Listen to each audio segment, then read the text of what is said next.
السلام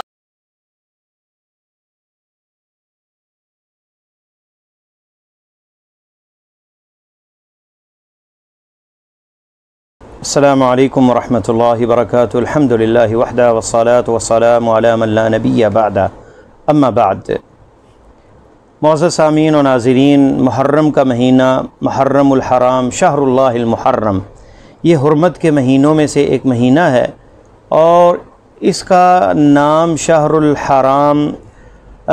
محرم اسی لیے ہے کہ عظمت والا اور حرمت والا مہینہ، چار حرمت کے مہینے ہیں جن کا اللہ تعالیٰ نے اپنی کتاب عزیز کے اندر سورہ توبہ کے اندر آیت نمبر 36 میں ذکر کیا ہے۔ اعوذ باللہ من الشیطان الرجیم، ان عدۃ الشہور عند اللہ 12 شہرا فی کتاب اللہ یوم خلق السماوات والارض منها 4 حرم ذلک الدین القیم فلا تظلموا فیہن انفسکم الآیہ۔ اس آیت کریمہ میں اللہ تعالیٰ نے فرمایا بے شک اللہ کے ہاں جو مہینے ہیں وہ کتنے ہیں؟ 12 ہیں اللہ کی کتاب میں۔ جب اللہ تعالیٰ نے زمین و آسمان کو بنایا تو اللہ تعالیٰ نے زمین و آسمان کو جب بنایا تو جو تعداد مہینوں کی تھی وہ 12 تھی، اس وقت بھی اور اب بھی، اور 4 حرمت والے ان میں مہینے ہیں۔ فلا تظلموا فیہن انفسکم، اس میں اپنے آپ پہ ظلم نہ کرو، یعنی ان کی خاص اہمیت اور حرمت ہے، ان میں گناہوں سے باز رہا جائے۔ اگرچہ تمام مہینوں میں حرمت ہے، منع ہے، لیکن ان میں تاکید ہے کہ اللہ تعالیٰ کی نافرمانی سے بچا جائے۔ ابی بکر رضی اللہ تعالیٰ عنہ کی حدیث جو ہے صحیح بخاری کے اندر 258 نمبر حدیث ہے نبی علیہ السلام سے کہ السنۃ 12 شہرا، مہینے کے 12 سال کے 12 مہینے ہیں، 4 ان میں حرمت والے ہیں، 3 متوالیات، 3 مسلسل ہیں، ذوالقعدہ و ذوالحجہ و محرم والمحرم ورجب مضر بین جمادہ و شعبان، اور محرم کا مہینہ، ذوالحجہ کا، ذوالقعدہ کا، یہ مسلسل 3 ہے، اور رجب کا مہینہ جو کہ جمادہ اور شعبان کے درمیان میں ہے۔ تو یہ 4 مہینے حرمت والے ہیں۔ ان کی حرمت والے مہینے کی جو تسمیہ ہے، سبب تسمیہ نام رکھنے کی وجہ فلا تظلموا فیہن انفسکم، یعنی یہ محرم عظمت والے جو مہینے میں ہیں ان میں تاکید ہے کہ اس میں گناہ جو ہے وہ زیادہ، اس کی تاکید ہے کہ اس کا گناہ کی شامت، گناہ کا جو سزا ہے، عتاب ہے، وہ اشد ہے، زیادہ ہے دوسرے مہینوں کی بنسبت۔ ابن عباس اس کی تفسیر میں کہتے ہیں فلا تظلموا فیہن انفسکم فی کلہن، تمام ان مہینوں میں، ثم اختص من ذلک 4 اشہر، پھر ان 12 مہینوں میں 4 مہینوں کو خاص کیا،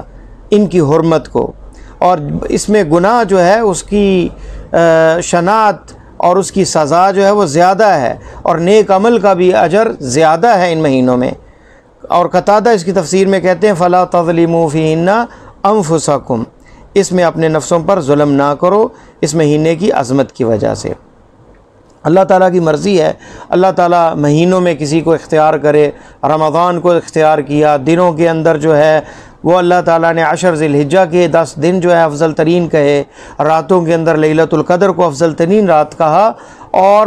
اس کے علاوہ ایک حدیث میں آتا ہے، ابو ہریرہ راوی ہیں، صحیح مسلم میں یہ حدیث 1982 نمبر حدیث ہے، اس میں فرمایا نبی علیہ السلام نے افضل الصیام بعد رمضان شہر اللہ المحرم، آپ نے فرمایا سب سے افضل روزہ رمضان کے بعد اللہ کے اس مہینے محرم کا ہے۔ تو نبی علیہ السلام نے پورے مہینے کے روزے رمضان کے علاوہ نہیں رکھے، شعبان میں بھی آپ ترغیب دیا کرتے تھے، اور گویا محرم میں شاید آخر میں آپ کو یہ بتایا گیا، اس لیے محرم میں آپ نے زیادہ روزے نہ رکھ سکے، لیکن ترغیب دلائی امت کو کہ اس میں زیادہ سے زیادہ روزے رکھے جا سکتے ہیں۔ نبی علیہ السلام جو ہے یہ ایام جو تھے محرم کے، اس کی عظمت جو ہے اس کے بارے میں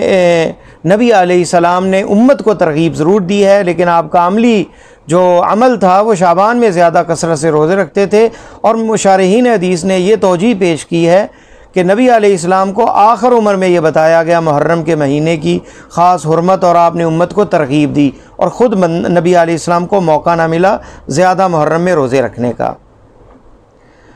اسی طرح امام ابن عبد السلام حنفی رحمہ اللہ وہ کہتے ہیں اللہ تعالیٰ اماکن میں سے، زمانوں میں سے جو ہے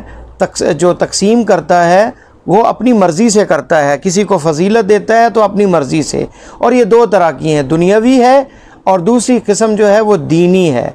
اور تفضیل جو دینی ہے وہ اللہ تعالیٰ کی طرف رجوع کرتی ہے، اپنے بندوں میں سے اللہ تعالیٰ چاہے جسے چن لے، اور اسی طرح رمضان کے مہینے کو روزے کے لیے چنا، تمام مہینوں سے افضل قرار دیا۔ اسی طرح یوم عاشوراء کا روزہ جو ہے اس میں 1 سال کے گناہ معاف ہو جائیں گے۔ نبی علیہ السلام نے روزہ رکھا اور روزہ رکھنے کا حکم دیا، اور یہود و نصارہ کی مخالفت میں کہا، صحیح مسلم کی حدیث ہے کہ اگر میں زندہ رہا آئندہ تو لا اصومن تاسع، کہ میں 9 کا بھی روزہ رکھوں گا۔ تو عاشورے سے مراد 10 تاریخ ہے، 10 کا روزہ ہے، اور ساتھ 9 کا بھی رکھا جا سکتا ہے، رکھنے کا حکم دیا اور ترغیب دلائی، اور خود کہا کہ آئندہ رکھوں گا، تاکہ یہود کی مخالفت ہو کہ وہ اللہ کا شکر ادا کرنے کے لیے موسیٰ علیہ السلام کو اللہ تعالیٰ نے نجات دی فرعون سے، اس لیے اس کے شکر میں یہودی روزہ رکھا کرتے تھے 10 محرم کا۔ تو ان کی مخالفت میں 9 کا روزہ جو ہے اضافہ آپ نے کیا اور کہا کہ 9 کا بھی میں رکھوں گا، لیکن اصل جو روزہ جس پہ اجر ہے مرتب، اور جو شکراً یہودیوں نے رکھا، اور آپ نے فرمایا کہ ہم زیادہ حقدار ہیں موسیٰ علیہ السلام کے، اور ہم بھی روزہ یہ رکھیں گے، وہ 10 تاریخ کا ہے، جس پر 1 سال کے گناہ معاف ہو جاتے ہیں۔ تو یہ محرم کا مہینہ جو ہے یہ اس کی حرمت اس دن سے ثابت ہے جس دن اللہ تعالیٰ نے زمین و آسمان کی تخلیق فرمائی۔ اس مہینے کی حرمت جو ہے قرآن و سنت سے ثابت ہے۔ باقی حوادث جو ہوتے ہیں زمانے میں، عمر رضی اللہ تعالیٰ عنہ شہید ہوئے، عثمان رضی اللہ تعالیٰ عنہ شہید کیے گئے، علی رضی اللہ تعالیٰ عنہ شہید کیے گئے، اور یہ وہ حسن اور حسین رضی اللہ تعالیٰ عنہما سے افضل تھے۔ ابو بکر، عمر اور عثمان اور علی یہ افضل ترین ہیں، اور ان کی ترتیب یہی ہے اہل سنت والجماعت کے نزدیک۔ تو ان کی اگر وفات پہ کوئی غم اور کوئی نوحہ وغیرہ نہیں ہے تو ان کے بعد بھی کسی مہینے کو خاص کرنا درست نہیں ہے، بلکہ نبی علیہ السلام نے یہ فرمایا کہ جو سوگ کے دن ہیں وہ 3 دن ہیں کسی کی وفات پر۔ صرف بیوی کو حکم ہے کہ اپنے شوہر پر 4 مہینے اور 10 دن عدت ہے اس کی، اور وہ احداد ہے اور وہ غم میں رہتی ہے 4 مہینے 10 دن، لیکن بقیہ جو ہیں وہ 3 دن ہیں ان کا سوگ۔ اور نبی علیہ السلام کی زندگی میں خدیجہ رضی اللہ تعالی عنہ اور آپ کے چچا جو ہیں غزوہ احد کے اندر وہ شہید کیے گئے، حمزہ رضی اللہ تعالی عنہ، لیکن آپ نے کسی کے لیے بھی کوئی سال برسی نہیں منائی، خاص دن نہیں منائے، بلکہ آپ نے فرمایا جس نے اپنے گریبان کو پھاڑا، اپنے منہ پہ چپیڑ اور تھپڑ مارے، نوحہ کیا، فلیس منا، اس کا ہم سے کوئی تعلق ہی نہیں ہے۔ تو محرم الحرام کی حرمت ثابت ہے۔ باقی اس حرمت کے مہینے میں شادی بھی کی جا سکتی ہے، بدشگونی نہیں لی جا سکتی۔ حرمت کے مہینے میں صرف یہ ہے کہ نیکی کے اعمال زیادہ کرنے چاہیے، گناہوں سے بچا جائے، باقی شادی وغیرہ تمام حرمت کے مہینوں میں رکھی جا سکتی ہے۔ بدشگونی لینا درست نہیں، اس کا اسلام سے کوئی تعلق نہیں ہے۔ نبی علیہ السلام نے فرمایا کہ جو ہے تطیر جو ہے یہ جائز نہیں ہے، بلکہ وہ جو جنت میں جانے والے 70,000 بغیر حساب کے، فرمایا کہ وہ رب پہ توکل کریں گے، ولا یتطیرون، اور بدشگونی نہیں کریں گے۔ تو نہ تو کوئی مہینہ بدشگونی کسی مہینہ منحوس ہے، نہ کوئی پرندہ منحوس ہے، اور نہ کوئی دن منحوس ہے۔ اللہ تعالی ہمیں دین پر، قرآن و سنت پر چلے اور چلنے کی توفیق عطا فرمائے، اور خاتمہ ایمان پہ فرمائے۔ السلام علیکم ورحمۃ اللہ وبرکاتہ۔